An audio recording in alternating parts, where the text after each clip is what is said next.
বাংলাদেশের তিনবারের নির্বাচিত প্রধানমন্ত্রী বীর মুক্তিযোদ্ধা শহীদ রাষ্ট্রপতি জিয়াউর রহমানের স্ত্রী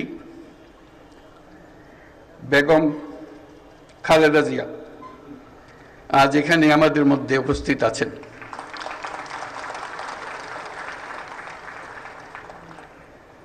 এক যুগ ধরে তিনি এই মহাসম্মেলনীতে অংশগ্রহণ করার সুযোগ পান নাই।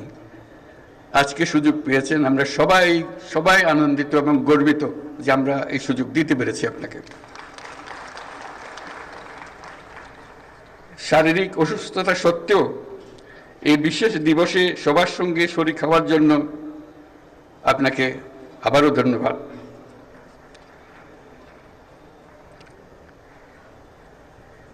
আমরা তার আশু রোগমুক্তি কামনা করছি এবং এই অনুষ্ঠানে বিশেষভাবে স্বাগত জানাচ্ছি।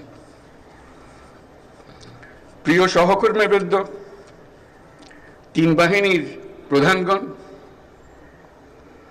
সশস্ত্র বাহিনীর অবসরপ্রাপ্ত ও কর্মরত সদস্য এবং তাদের পরিবারবৃন্দ, সম্মানিত অতিথিবৃন্দ, আসসালামু আলাইকুম। সশস্ত্র বাহিনী দিবস উদযাপন উপলক্ষে আয়োজিত আজকের এই সম্বর্ধনা অনুষ্ঠানে আপনাদের সকলকে স্বাগত জানাই। গভীর শ্রদ্ধা ও সমবেদনা জানাচ্ছি। প্রিয় সুধীবৃন্দ, বাংলাদেশ শান্তিপ্রিয় এক দেশ। প্রতিবেশী সহ সকল রাষ্ট্রের সাথে বন্ধুত্বপূর্ণ ও শ্রদ্ধাশীল সহযোগিতার মাধ্যমে সহাবস্থানই আমাদের মূল লক্ষ্য। তথাপি যে কোনো আগ্রাসী বহুশত্রুর আক্রমণ থেকে দেশের সার্বভৌমত্ব রক্ষার জন্য আমরা সদা প্রস্তুত এবং দৃঢ় সংকল্পবদ্ধ। সে লক্ষ্যে উন্নত বিশ্বের সঙ্গে তাল মিলিয়ে আমাদের সেনা, নৌ ও বিমান বাহিনী পুনর্গঠন, সশস্ত্র বাহিনীর সদস্যদের উন্নত প্রশিক্ষণ ও বাহিনী সমূহকে আধুনিক প্রযুক্তির সংযুক্তির প্রয়াস অব্যাহত রয়েছে। বাংলাদেশ সশস্ত্র বাহিনী তাদের পেশাদারিত্ব এবং কর্মদক্ষতার মাধ্যমে দেশের সার্বভৌমত্ব রক্ষার পাশাপাশি গত ৩৬ বছর যাবৎ জাতিসংঘ শান্তি রক্ষা মিশনে দক্ষতা ও নিষ্ঠার সঙ্গে কাজ করে গেছে। শান্তি ও নিরাপত্তা বজায় রাখার প্রচেষ্টায় বাংলাদেশ আজ একটি দায়িত্বশীল ও নির্ভরযোগ্য নাম। জাতিসংঘে আমাদের শান্তিরক্ষীরা ৪৩টি দেশে ৬৩টা ইউএন মিশন সফলতার সঙ্গে সম্পন্ন করেছে। বর্তমানে ১২টি মিশনে আমাদের শান্তিরক্ষীরা নিয়োজিত আছে। বিশেষভাবে উল্লেখ্য যে বাংলাদেশ বর্তমানে অন্যতম বৃহৎ নারী শান্তিরক্ষী প্রেরণকারী দেশ হিসেবে বিশ্বে পরিচয় লাভ করেছে। আমরা তাদের জন্য একটা জোরে হাততালি দিই।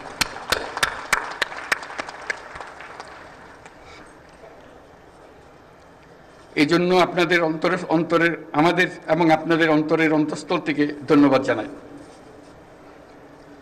হেমন্তের এই বিকেলে উৎসবমুখর পরিবেশে আপনাদের সাথে থাকতে পেরে আমি অত্যন্ত আনন্দিত।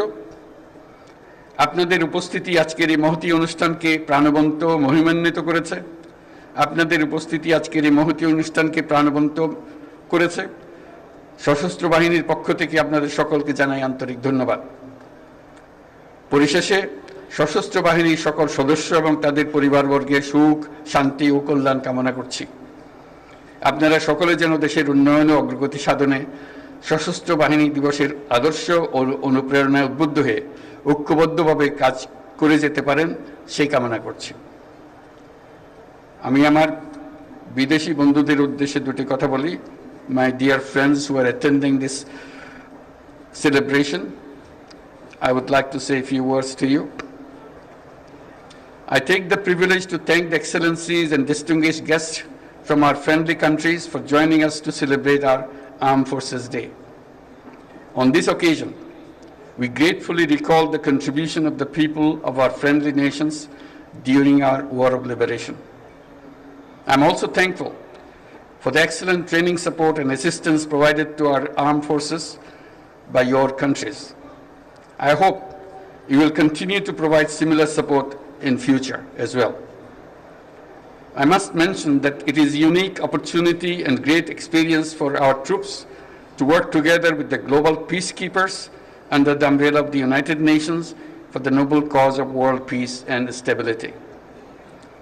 I assure full support to the United Nations in the global peace efforts by our armed forces. I thank you all for your kind presence. প্রিয় সুধীবৃন্দ, আপনাদের সবাইকে আজকের অনুষ্ঠানে অংশগ্রহণের জন্য আন্তরিক ধন্যবাদ জানাচ্ছি। মহান আল্লাহ আমাদের সহায় হোক। আল্লাহ হাফেজ।